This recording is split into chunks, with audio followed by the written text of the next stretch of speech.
Welcome back to Self-Love Ignited. Today on the podcast, I am talking about 5 principles of radical self-love.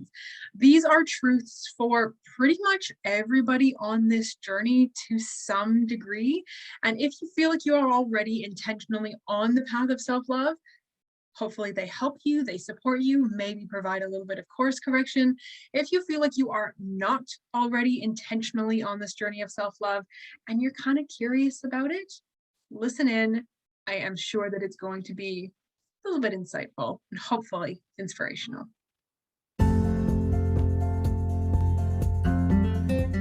My name is Katie Allen, and this is Self-Love Ignited. Let's get to it. Welcome back. Today we are talking about the 5 principles of radical self-love. On this podcast, we like to talk about all aspects of self-love, right? We talk about self-care, we talk about body image, self-worth, we have talked about business, entrepreneurship, visibility.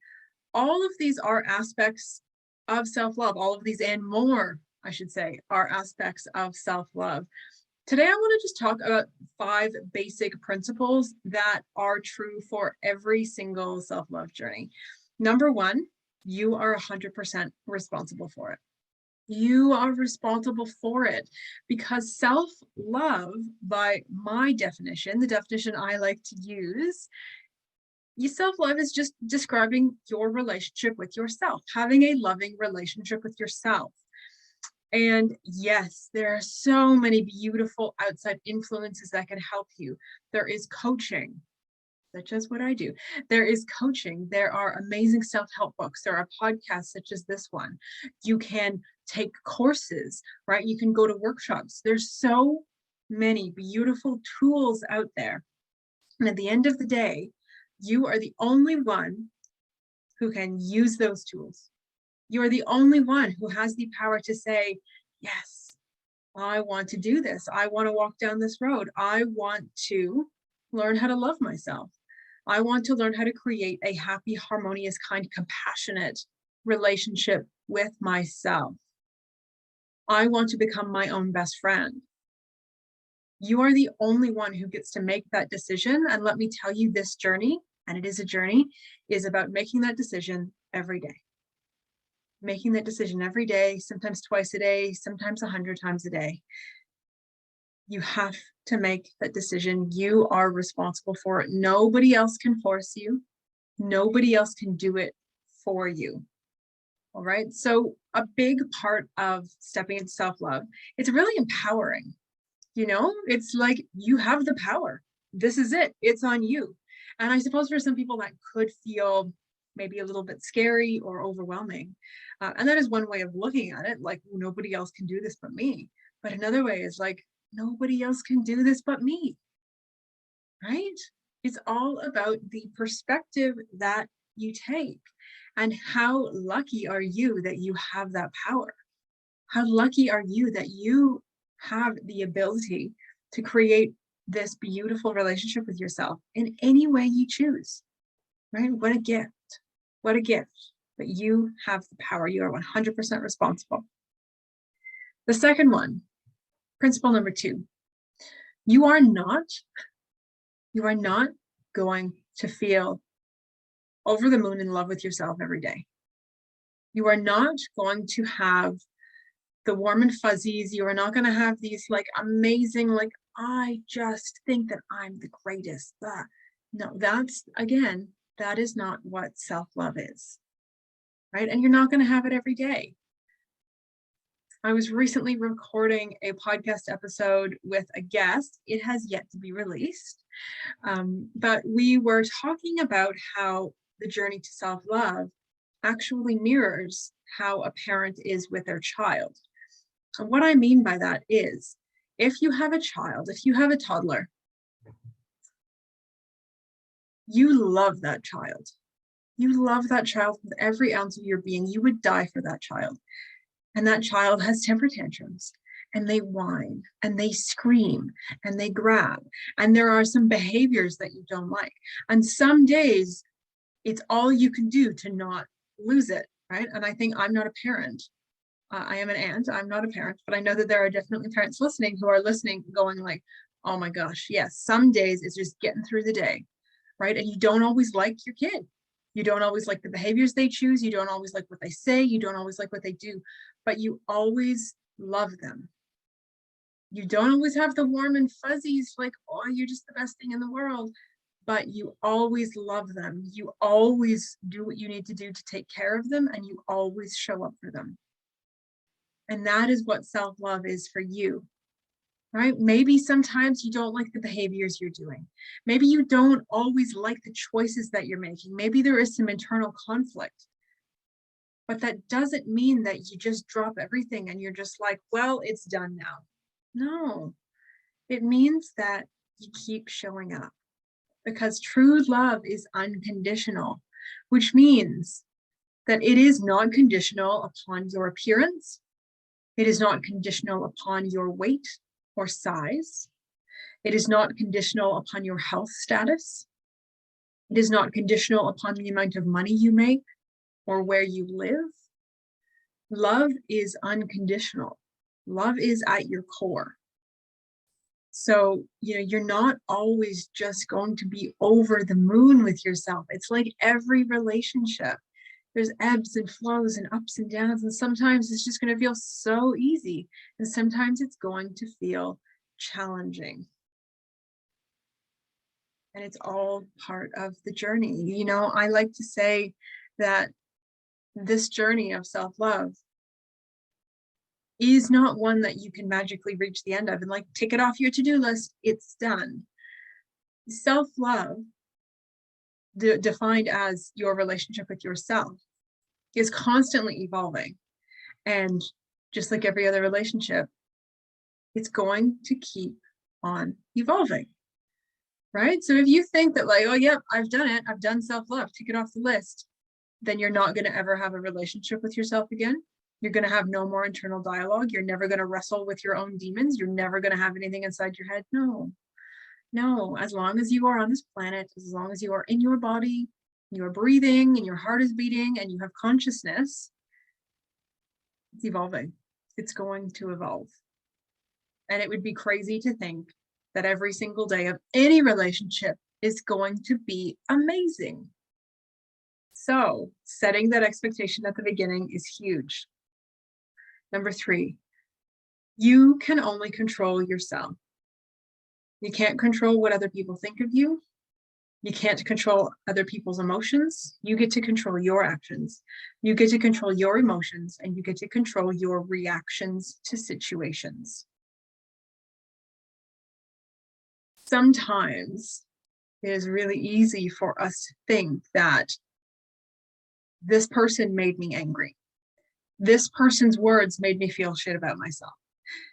This other person, this media source, this whatever, made me do something, made me criticize myself, made me make this unhealthy choice. This external influence did this. And you know what? That external influence is there. And maybe they were influencing you in that way. But ultimately, you have the decision. Right? You get to choose how you react. You get to choose what you take on. You get to choose where your boundaries are. Again, it is so empowering to know that you have the ultimate control over your emotions, over your responses, and over your environment, really. And I really just want to say, like, I get that this isn't easy. I get that if somebody is saying something and they get, they're like digging and poking and like get under your skin, and they just, it's so easy to feel like you have no choice but to react in anger, or you have no choice but to be afraid, or you have no choice but to do that thing that what feels automatic to you. But actually you do. There is a pause there. With practice, there is a pause. A split second, and you can say, how do I want to react?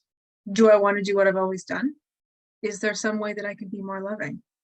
This person is saying this thing and it's making me feel awful about myself. This person is criticizing me. Do I want to take it on? Do I want them to have control over how I feel? No. I have control over how I feel. Do I want to take this on? Do I want to take on their words? If you think there is value in their words, absolutely, of course you can choose that. Are those words toxic? Are they designed to tear you down so that the other person can feel better? You don't have to take them on. With practice, you can learn how to let things slide, right? And as part of that, you can also learn how to set more boundaries. You have that power. Number 4, not everybody is going to like that you're learning to love yourself. That's just a fact. Not everyone's going to like it. A lot of people are going to judge you for it. Some people may call you selfish or narcissistic. There are people who just will not understand. And that's okay. And that's okay. You know why? It doesn't affect them. It's not their journey. It's not their life. It doesn't really matter what they think. People are not going to like that you are putting more energy into yourself. Maybe people won't like that you are focusing on yourself because it means you might be focusing less on them. If somebody tells you that you are selfish for working on your relationship with yourself, what they are saying is, I want you to care less about you so that you can care about me. And yet they are calling you selfish. Notice that, right? Who's being selfish in that situation? When people don't like something, usually when people don't like what we're doing, it's because they feel like they can't have it. Maybe they're jealous of it, or they feel like it threatens them in some way, or it triggers them, right? It's an old wound within them, and it's bringing it to the surface.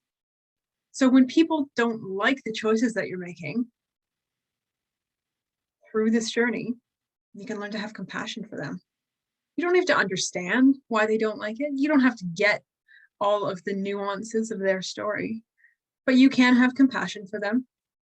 Then you can send compassion and love their way, and then go on your own way and keep on digging in to yourself, to getting good with yourself, to creating this beautiful relationship with yourself. Number 5, vulnerability, asking for help, and failing are part of the journey.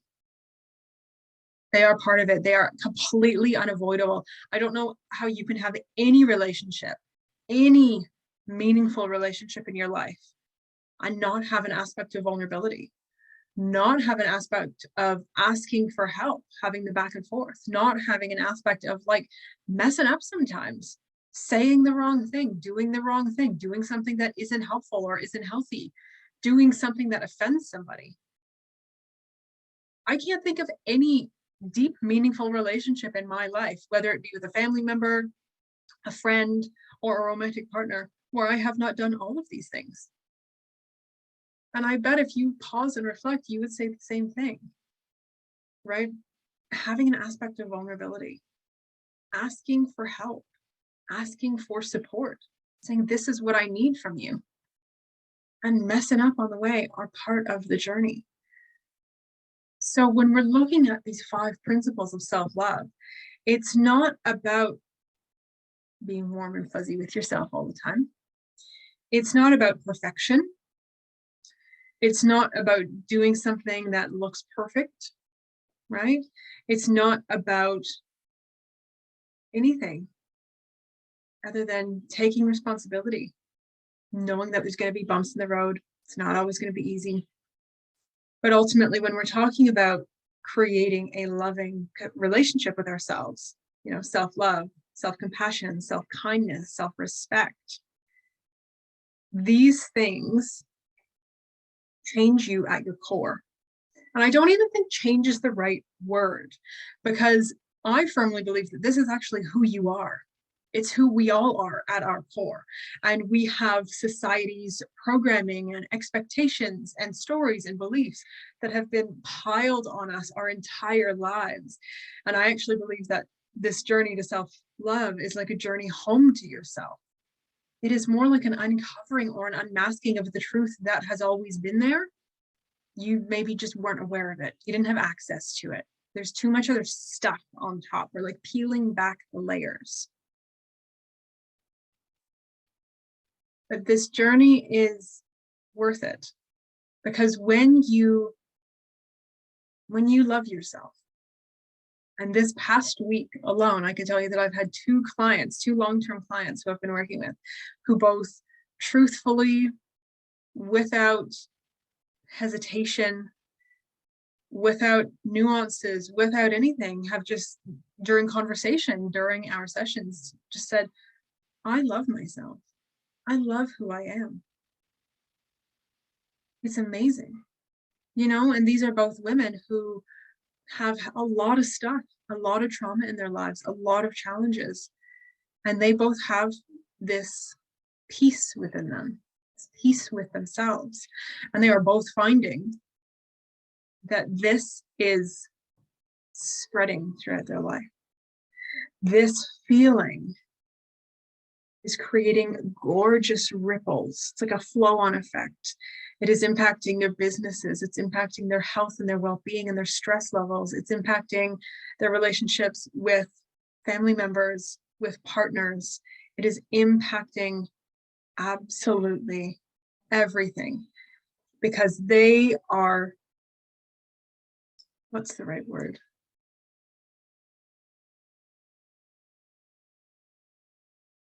Their core is that of love.